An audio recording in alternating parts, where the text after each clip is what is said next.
Welcome, ladies and gentlemen, to another edition of Harry Fling Wrestling, and Happy New Year! It's 2026 at the time of this recording, so I figured we would kick off the new year with rewriting a classic pay-per-view which is set to take place in 4 weeks' time.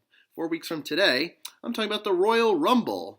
So today, we are going to be rewriting the 1994 Royal Rumble. I just watched that one recently, and it's not a bad show.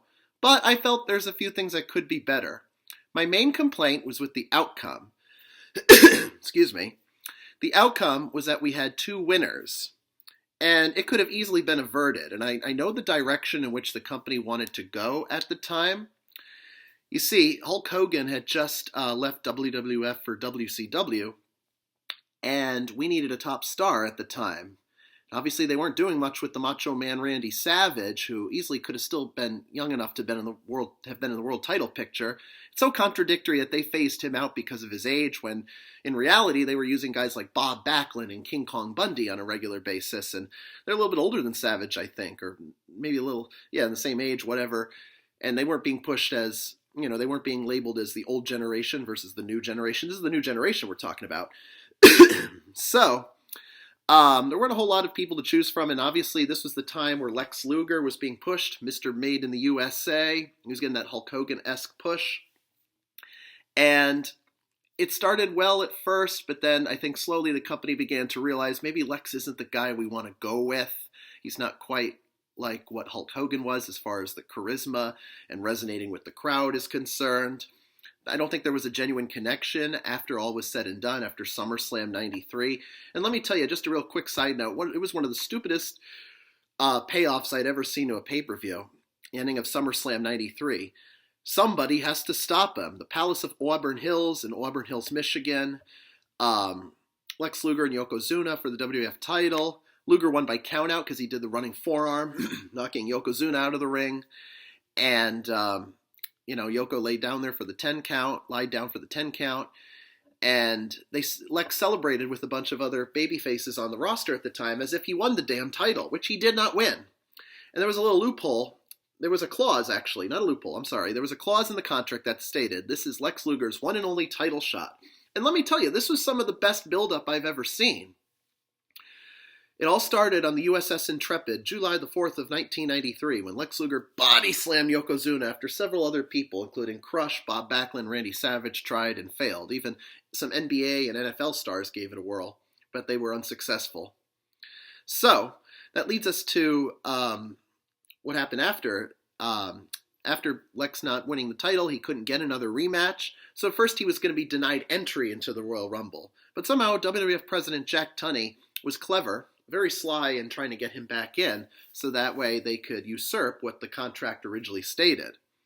This is when they took contracts very seriously. Nowadays, not so much. Anything can happen on a whim, but creatively it doesn't make sense. So that's why I don't like contract signings today as much as I did back in the day. They don't mean as much as they once did. They weren't anything spectacular, let me put it to you that way. So, I don't like the idea of having two winners. So they were at a crossroads, WWF creatively. Do they want to go with the guy that's very similar to the last megastar they pushed, or do they want to push somebody a little bit smaller? Now, we're almost coming off the heels of the whole steroid trial. It wasn't quite over yet, wasn't quite finished, weren't out of the woods. But we were getting there, and they wanted to push a smaller guy, like a Bret Hart. Bret was considerably smaller than most of the top guys at the time, and very agile and technical, where the other guys were more the ground and pound, just using a lot of power moves. So it was a vast difference. It's so much more exciting to watch Bret Hart, Shawn Michaels, compared to guys like Hogan and Warrior. So, what I'm going to do here is talk about some of the matches, and I kind of switched around a few things, and I'm going to go over the Royal Rumble match in the order in which I think the participants should have entered. So, let's begin, shall we? So, the first match on the card, what it originally started out with was a match between Tatanka and Bam Bam Bigelow. That was supposed to be Ludwig Borga versus Tatanka, but Borga suffered an ankle injury, or so I heard on the broadcast of the show. You had Vince McMahon and the $1 Million Man, Ted DiBiase, calling the action. Bobby Heenan just left WWF for WCW, so they needed a new heel color commentator, and Jerry Lawler was going through that legal trouble, which he was acquitted of all the charges later on down the line. So, Ted DiBiase filled in people say he sucked on color commentary. I don't think Ted DiBiase was that bad. And now, if this were his son, that's a different story. There's no Charisma's son, whom I actually met 16 years ago in South Florida with Maurice at the time at an FYE, of all places. So the $1 Million Man was on commentary with Vince, and we kick things off. What we'll do here, if I'm going to rewrite the 1994 Royal Rumble event, kick it off with Tatanka versus Ludwig Borga. And the storyline was that Borga ended Tatanka's undefeated streak. Tatanka was undefeated for a good 2 years. It was October of 93 on an episode of Superstars. Borga finally beat him, and he actually pinned him with one finger. Right on top of him. 1, 2, 3. Ding, ding, ding! The end of an era of an undefeated streak, if you will. So Tatanka wanted revenge, and rightfully so. And if you watch Dark Side of the Ring earlier, well, not earlier this year, we're in a new year now, but last year, they did an episode, a feature on Ludwig Borga, and Tony Halm, his real name, he's from Helsinki, Finland. Tony Halm was not a nice guy in real life. Very pro-Nazi, he's very racist, bigoted, and prejudice all rolled into one, and just an overall mean guy. Never heard anything nice about Tony Halm. And I'm glad his run was short because he wouldn't have contributed a whole lot to this business, especially backstage. Been fighting with a lot of the boys backstage over stupid shit. So he would have received a lot of heat, and I'm sure he did. Tatanka certainly didn't think highly of him. Tatanka would have won this match, put an end to Ludwig Borga, and I don't think they'd do much with Borga after. I had heard some rumors years ago that he was going to take the belt from Undertaker. Undertaker was actually supposed to win the belt at this event and drop it to Borga sometime later, and Borga was going to go into Mania. That's probably like 5% true, maybe less than that. I can't see a whole lot of truth to that. I don't think Borga was ever going to get that mega push, but maybe a mid-card push for the IC title. But who's to say? It's all speculation, so I'm not going to dwell on it much longer. So Tatanka would go over Borga, just a regular singles match. Nothing more to it. Next match I'd keep the same because actually it was probably the best match we had that night because of the sheer emotion. It was the Tag Team Championship. Jacques and Pierre of the Quebecers, along with Johnny Polo, an underrated manager, by the way, later became Raven. Quebecers defending against the Hart brothers, Bret Hart and Owen Hart. So this was the start of the Bret-Owen feud, which is so legendary. Survivor Series 93, Owen was the only man eliminated from his team, and he took offense to that. And he started fighting with Bret especially and the other siblings, but Bret especially. And apparently they were able to patch things up over the holidays, and they're ready to start tag teaming. Bret even said, "I'm going to devote the rest of my career to tag team wrestling with my younger brother Owen." He said it, his words, not mine. So there's a little bit of a tease because at first there was a little title change with the tag titles. The 1-2-3 Kid and Marty Jannetty won those belts in early January of 94, but only held on to them for a week, and then they lost them at a house show a week later back to the Quebecers. So originally it was going to be a non-title match because Kid and Jannetty were the title holders, and they'd have no reason to face Bret and Owen Hart, storyline-wise. So I'm glad the title switch didn't last too long for that reason, but maybe it was not a necessary one, considering Marty Jannetty was the guy who ended up winning one half of that team with the 1-2-3 Kid. So, I would keep this match exactly the same. Quebecers would win, and Owen would continue with that magnificent heel run. Bret didn't tag him in, despite the fact that his knee was killing him. "Why didn't you tag me in?" And then Owen, out of a sheer act of frustration and every other negative emotion rolled into one, tripped Bret and kicked him out from under his leg. Oh, and he was hurting his knee even more. He was stumbling to the back, and he had the EMTs out there to help him onto a stretcher. And they had this Titantron. It wasn't a Titantron back then, but it was a little block video board, and Owen appeared on it, and he starts berating Bret right on the video board. "Bret, you are a no good older brother. I never liked you. I never loved you. You're the most selfish human being that's ever taken to me." All these things. And Owen is such an underrated great performer. It still kills me that he's not with us anymore. Owen would be 60 now. But God, was this some of the best work? He was 28, 29 years old, and he's cutting these promos like there's no tomorrow. And it just comes out so naturally, and it's weird because he's like the nicest guy that ever lived in pro wrestling. Owen Hart, that is. And now he's just playing this god-awful, belligerent younger brother who's green with envy over every little thing his older brother accomplished. Now, in reality, Bret was obviously a bigger star and had more star power to him. Not quite on the level of a Hogan, Rock, Austin, or Cena. Mount Rushmore, in my opinion, of wrestling. But Owen could have easily, I think, could have made it up there to some degree to where Bret was. Pardon me, excuse me. So I'd keep that match the same. I'd also keep the Intercontinental Championship the same, Razor Ramon versus IRS. A very underwhelming match, didn't mean much of anything. They were just killing time until the ladder match at WrestleMania 10. The only meaningful thing I remember, I can't speak tonight, was Shawn Michaels interfering, and he was set to be in the Rumble later that night. We'll get to him in a little while as we get to the Rumble match. The other match I would keep the same except for the whole light show at the end. WWF Championship casket match, Yokozuna versus The Undertaker. Yoko has to win because we need a heel going into WrestleMania as champion. I don't think The Undertaker needs to win the belt per se. And if I were to rewrite WrestleMania 10, which I might do come WrestleMania season, I don't know what I'd do for Undertaker, but Undertaker doesn't need to be champion going into this. He can win the belt another time down the line. So they wanted to put away Undertaker, and it took 10 men to do it, plus Yokozuna. Then they had this weird-ass light show where Undertaker was the resurrection of The Undertaker. He was able to resurrect himself from the casket and arise, transcend upward in the Providence Civic Center above the video board. I'm sure that was a dummy. I don't know if he was actually hooked onto a harness. And, he's supposed to be risen above the damage that the heels put him through, so to speak. So it was all too weird and kind of cheesy for its time. A lot of weird and cheesy things took place, but this just added to it, added fuel to the fire, but not in a good way. It was just something that could have done without. It just took up a lot of unnecessary time, and I think that may have necessitated switching the Rumble entrant intervals from 2 minutes to 90 seconds. It's just a minute and a half. It's a 30-second difference. But in any event, the Rumble entrance will come out quicker. So now we get to the Rumble match, which is what I really want to change up. And I'll talk about the winner once I get through with the order. So real quickly, we did have two winners. It was Bret Hart and Lex Luger. I don't know how they did it, but their timing was so impeccable as they both hit the floor, both feet hit the floor at the exact same time.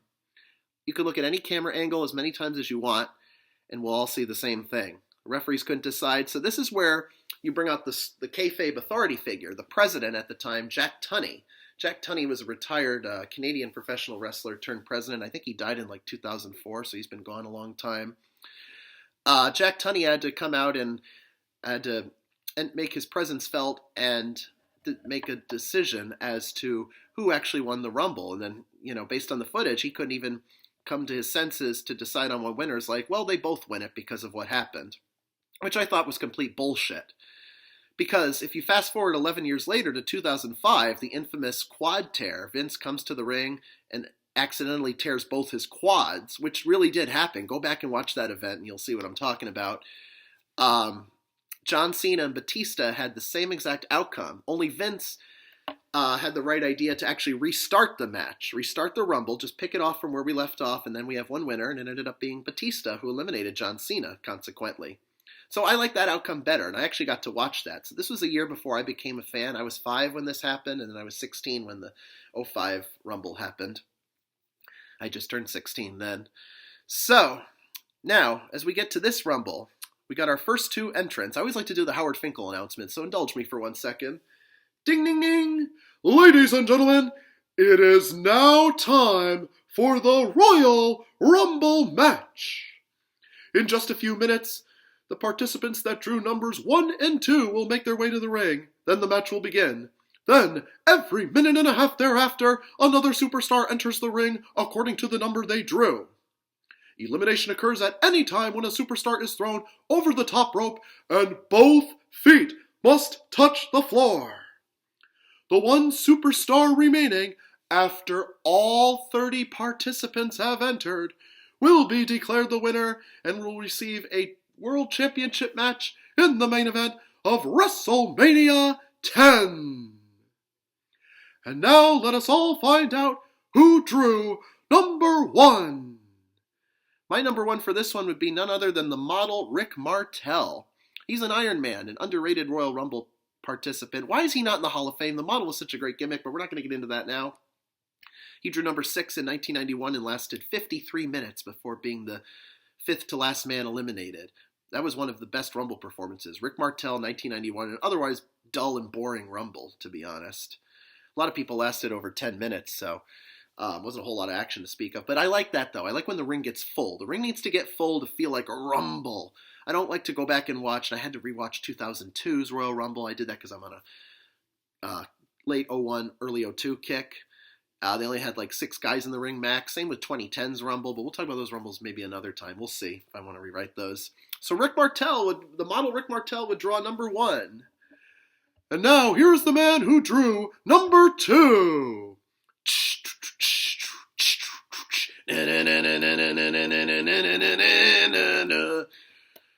Former rocker himself, Marty Jannetty. So Rick Martel and Marty Jannetty would start off 1 and 2 respectively. At number 3, now this is completely random, but I chose these for a reason. Number 3, we'd have Billy Gunn of the Smoking Guns. And then number 4, we'd have Diesel. Diesel was probably the best performer in that year's Rumble. He eliminated 7 men, and I want to say he lasted a good 18 minutes. Maybe closer to 20 minutes before a number of guys eliminated him, including his partner and best friend, Shawn Michaels.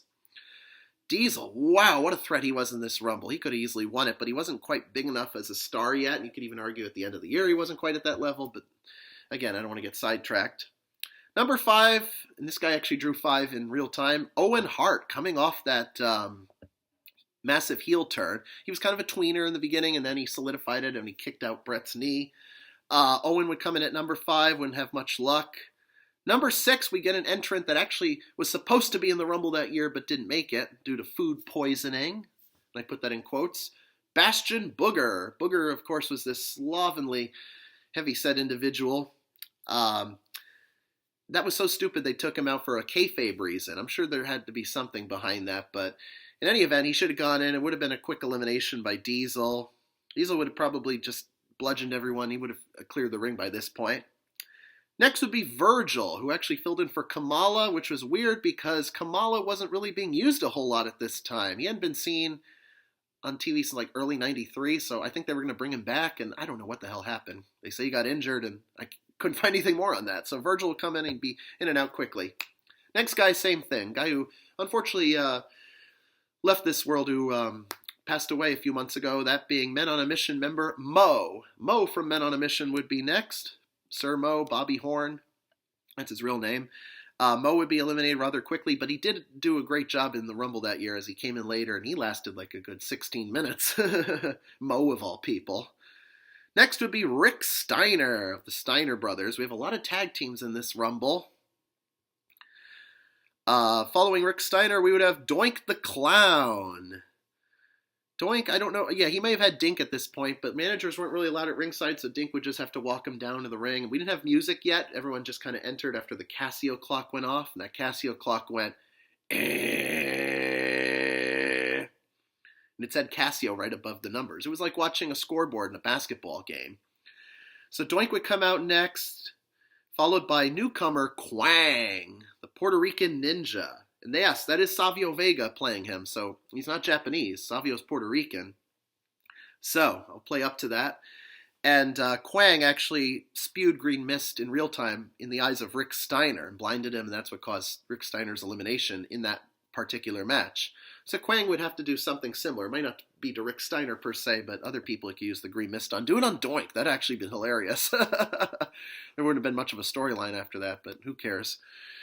Following him would be another newcomer. We had a lot of newcomers because the roster was pretty thin at this time, so you need a lot of newcomers. And I'm not always the biggest fan of reusing people in the same Rumble match. If they already had a match earlier on the card, especially a world title match, don't put the world champions. Definitely don't put the world champion in the title in the Rumble match. But in recent years, they would put the runner-up, whoever lost the match, like if it was Randy Orton or Roman Reigns in like the last 7 or 8 years, they would do that. And that pissed me off so much because there's so many other people. We have a bigger roster now than we did over 30 years ago. You could actually give people more of an opportunity. And I like to give people opportunities in any aspect of life. So the next newcomer would be Thurman Sparky Plug, better known as Hardcore Holly, if you became a fan later on down the line. But he did become Bob Sparkplug Holly because he hated the Thurman name. It was just so ridiculous, so ludicrous, asinine, whatever adjective you want to use to describe it. Thurman Plug, and he's known as Sparky. I get the whole Sparky Plug thing. But he was later able to come to an agreement to tweak it to Bob Sparkplug Holly. It's an okay name, but his real name's Bob Howard. But it worked for the time being. So Thurman Sparky Plug would be next. And then we have a legend returning because we needed to fill some gaps. Greg the Hammer Valentine. And don't know why he was ever in this match. I think he was pretty much gone from the company at this time. He might have been a replacement for somebody or, just like I said, need an extra body. Following him would be the big man Crush from Hawaii. And this is Crush after he turned to his face paint heel phase. He started to adapt. Ugh, I can't speak. I'm sorry. He started to adopt the Japanese culture into his gimmick. He began being managed by Mr. Fuji and occasionally teaming up with Yokozuna. And I remember reading WF Magazine where he'd talk about hating things that are American. He liked Toyota because it's a Japanese car. He was playing up to that gimmick, if you will. And Crush, this was coming off the heels of that heel turn against Randy Savage on Monday Night Raw back in October '93, where he gorilla press slammed him onto the guardrails, causing a lacerated tongue for Randy Savage. And they were once best friends, now greater enemies, so to speak. Good friends, better enemies. That was a pay-per-view 2 years later in your house, April '96.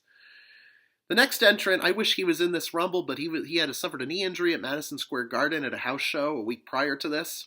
The 1-2-3 Kid. I love that blue singlet with the black knee pads and the black kick pads and the fingers on the front of the tights. 1, 2, 3, and the numbers on the other side. It was simple and elegant for its time. I don't know about elegant, but it was simple and it was a good look, I guess, for him. He was so scrawny looking then. He didn't put on as much muscle mass. 1-2-3 Kid. So Thurman Plug actually replaced him in that year's Rumble. But 1-2-3 Kid would have been great as far as like an underdog competitor. And that was his whole gimmick, being an underdog. I'm sure he would have lasted a while. Next would be Bob Backlund, another legend here. And they think Randy Savage is too old.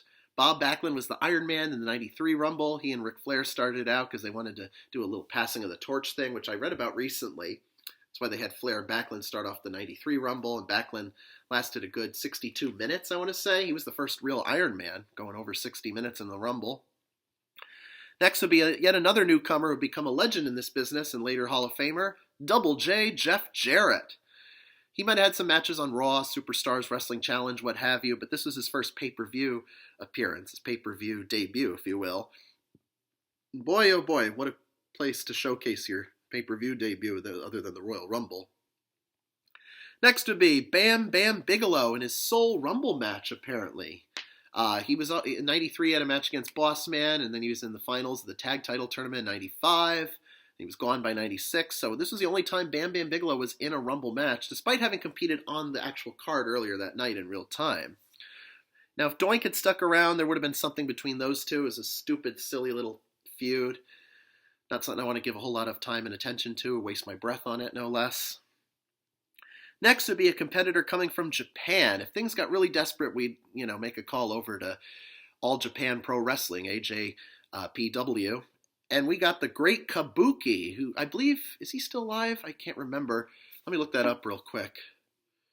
I think last time I checked, he was like in his early 70s, so he'd have to be retired at least. Yeah, he's still alive, and he is 1940, 77 years old. But at that time, if we go back 30 years, he'd have been like 45 years old going into this match, 44, 45. So he was already a little bit past his prime, but he was used as a, what's the word? He was used as a hitman, an arson, so to speak, as part of Mr. Fuji's Japanese entourage, along with Genichiro Tenryu, who we'll get to in a little bit. Tenryu was another superstar contractor with All Japan Pro Wrestling that was used in WWF sparingly whenever we needed an extra talent here and there. Tenryu was in the '93 Rumble. He had a match at WrestleMania 7 with Koji Katao against Demolition, Smash and Crush. But Great Kabuki was sort of a henchman for Mr. Fuji, along with Tenryu, and they took out Lex Luger, which brings me to my next entrant, which would be Lex Luger, because then first Luger was going to be denied entry because of the clause in his contract for the title match at SummerSlam '93. Then that got uplifted, that got expunged. And now he's going to be injured, so there was speculation that neither him nor Brett would compete. So, wow, we'd be really fucked then. Take out two big stars of this Rumble. It's already losing a lot of star power as it is. Lex Luger would come out next to a massive ovation because nobody thought he'd make it, but he did. Followed by Head Shrinker Fatu. Oh yes, Rikishi, Sultan, whatever you want to call him. Next would be Mabel of Men on a Mission. He'd probably be the hardest guy to get out of this ring, so they have to pile up on him like they would Andre back in the day. Next would be the Macho Man Randy Savage, who deserves a better run than what he got in the 94 Rumble in real time. He drew number 11, but was quickly eliminated by Crush, the guy he was feuding with. So him and Crush could really go at it in this Rumble. They could even take it outside. I don't care. Savage isn't going to win this Rumble. Scott Steiner would be next. Rick would already be eliminated by this point, but Scott would come in later. Scott was unlucky in drawing number 1, along with Head Shrinker Samu at the time, being number 2. Next would come Bret the Hitman Hart, and another speculatory entrant because it's speculative because we didn't know if he was actually going to make it out due to his bad knee. But he'll come hobbling along like he did in real time. He was number 27, one of the luckiest Rumble spots of all time. 4 winners have been produced from number 27. And Bret Hart would come out hobbling, but he'd hang on as best he could. So it's great he has a later entry into the Rumble. Next would be Bart Gunn, who wouldn't last very long. Followed by the Heartbreak Kid, Shawn Michaels, fresh off his recent suspension. Trying to get his Intercontinental Championship back from Razor Ramon. He claims he's the real Intercontinental Champion. That's why he got involved in the IC title match earlier between Razor and IRS. Next would be Genichiro Tenryu. We'll just call him Tenryu to make it easier. Him and Kabuki could certainly team up if Kabuki, in fact, is still in this Rumble match at this time.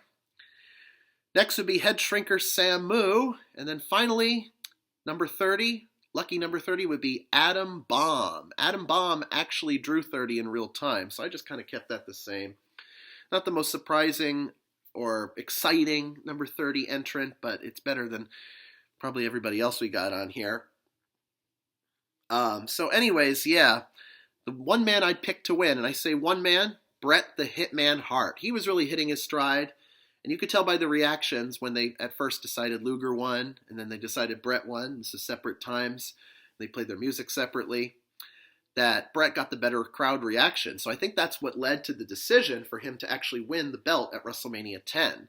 They decided, okay, Luger isn't quite what he's lived up to be, or what he's made himself out to be.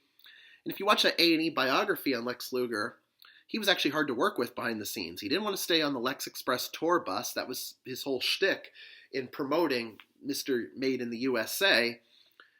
And he complained about his hotel reservation. Somebody caught him on camera saying, well, I ordered an executive suite and I want it now, or something like that. He didn't connect well with audiences. He wasn't actually nice to a lot of people when they come up for autographs. He'd shoo them away, and Hulk Hogan actually would never do that, although part of me believes Hulk would, because Hulk wasn't a very nice guy in real life. He was kind of trashy. But Luger, I'm surprised, did that. He's gotten nicer over time, especially after he had the stroke and has been in recovery thanks to DDP yoga and got sober. But yeah, Bret would be the winner. I'd have him and Luger be the last two, and Bret would somehow win. He'd hang on over the top rope, and both his feet would hit the floor, and then Luger would be pissed off, and rightfully so. But then he'd come in and shake his hand and congratulate the winner, and then leave. Bret would celebrate, because Bret deserved a sole Rumble victory. I hate that he has to share the victory with somebody else, because WWF couldn't make up their fucking minds. It's so pathetic sometimes, the way these things play out. So anyways, that's my brain dumb here of rewriting the 1994 Royal Rumble. I'm going to pick another Rumble to rewrite as we're in Royal Rumble season. And I hope this was an enjoyable video today. Great way to kick off 2026. Another great edition of Harry Fling Wrestling. I'm your host, Harry Fling. And until next time, everybody, bye-bye.